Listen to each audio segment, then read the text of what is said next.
Hi అండి. ఈరోజు మనం ఒక అద్భుతమైన, చెప్పాలంటే ఒక రకంగా విప్లవాత్మకమైన ఆలోచన గురించి మాట్లాడుకుందాం.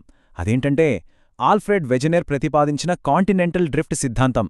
విచిత్రమేంటంటే మొదట్లో దీన్ని ఎవ్వరూ అస్సలు నమ్మలేదు. కాని కాలక్రమేణా భూమి గురించి మన ఆలోచనా విధానాన్నే ఇది మార్చేసింది. సరే, ఇక ఆలస్యం చేయకుండా దీని గురించి వివరంగా తెలుసుకుందాం.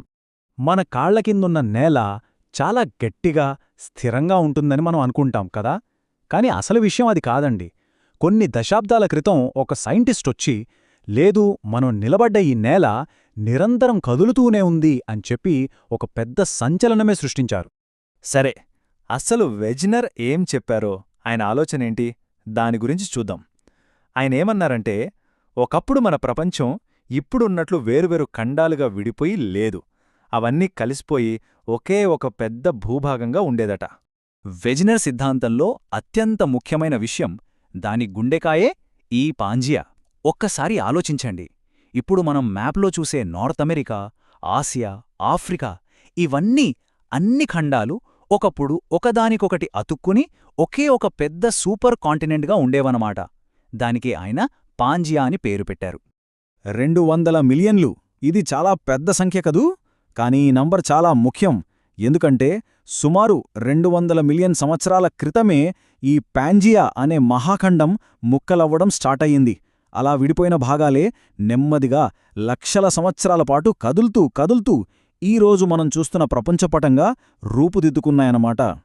సరే, బానే ఉంది, ఖండాలు విడిపోయాయి, కదిలాయి. కాని అసలు ప్రశ్నేంటంటే, ఎలా? అంత పెద్ద భూభాగాలు ఎలా కదిలాయి? దీనికి వెజనర్ దగ్గర ఒక ఆలోచనుంది. అదేంటో ఇప్పుడు చూద్దాం. వెజనర్ ఆలోచన ఎలా ఉండేదంటే, ఆయన ఊహ ప్రకారం ఈ ఖండాలనేవి ఓడల్లాగా సముద్రపు నేలను చీల్చుకుంటూ, దాన్ని దున్నుకుంటూ ముందుకు వెళ్తున్నాయట. వింటుంటేనే ఎంత పవర్ఫుల్గా అనిపిస్తుందో కదా. కాని సరిగ్గా ఇక్కడే, ఈ ఆలోచనలోనే ఆయన సిద్ధాంతంలో అతిపెద్ద సమస్య కూడా మొదలైంది. వెజ్నర్ ఐడియా ఎంత బ్రహ్మాండంగా ఉన్నా దాని వెనకున్న సైంటిఫిక్ ఎక్స్ప్లెనేషన్లో కొన్ని పెద్ద పెద్ద లోపాలున్నాయి. మరి అవేంటో ఒక్కొక్కటిగా చూద్దాం. అసలు సైంటిస్టులు వెజనర్ థీరీని ఎందుకు ఒప్పుకోలేదు? దీనికి ప్రధానంగా 5 కారణాలున్నాయి.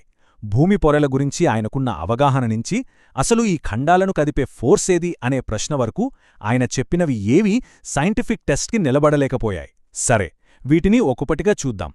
వెజనర్ మొదటి అంచనా ఏంటంటే, భూమి పైపొర 2 రకాలుగా ఉంటుందని.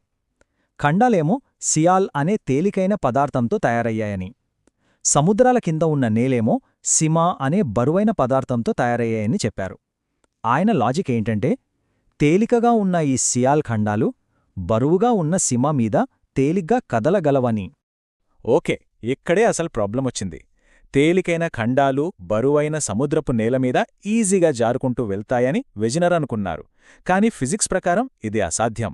ఒక్కసారి ఆలోచించండి, ఒక పెద్ద ఖండం గట్టి రాయిలాంటి సముద్రపు నేలను చీల్చుకుంటూ ఎలా ముందుకు వెళ్తుంది?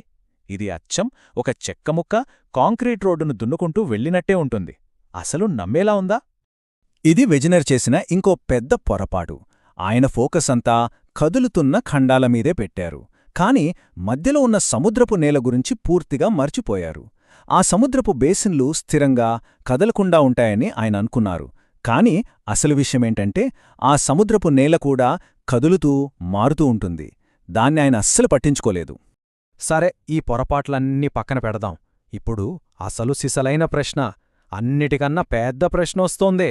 ఇంత పెద్ద పెద్ద ఖండాలను కదిలించాలంటే ఎంత శక్తి కావాలి? ఆ శక్తి, ఆ ఇంజన్ ఎక్కడ్నుంచొస్తోంది?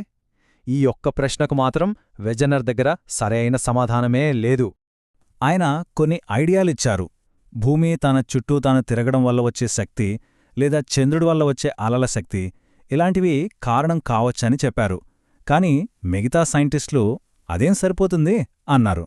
ఒక మహాఖండాన్ని కదిలించడానికి ఆ శక్తులు ఏ మూలకు సరిపోవని లెక్కలేసి చెప్పారు.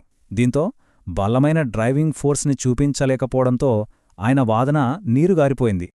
ఇన్ని లోపాలున్నాయి కదా అని వెజనర్ థీరీని పూర్తిగా తప్పు అని పక్కన పెట్టేయగలమా? అస్సలు కుదరదు. ఎందుకంటే ఆయన చెప్పింది తప్పు కావచ్చు, కాని ఆయన ఆలోచన మాత్రం ఒక అద్భుతమైన ముందడుగు. ఒక మాటలో చెప్పాలంటే వెజనర్ స్కోర్ కార్డ్ ఇది. ఏం జరిగింది అనే ప్రశ్నకు ఆయన సమాధానం కరెక్ట్. అవును, ఒకప్పుడు పాంజియా ఉండేది. అవును, ఖండాలు కదులుతున్నాయి. ఇదంతా నిజం. కానీ అది ఎలా జరిగింది, ఎందుకు జరిగింది అనే ప్రశ్నలకు ఆయన చెప్పిన సమాధానాలు రాంగ్. అంటే ఆయన చెప్పిన ఫైనల్ రిజల్ట్ కరెక్టే, కానీ దానికి దారితీసిన ప్రాసెస్ మాత్రం తప్పు.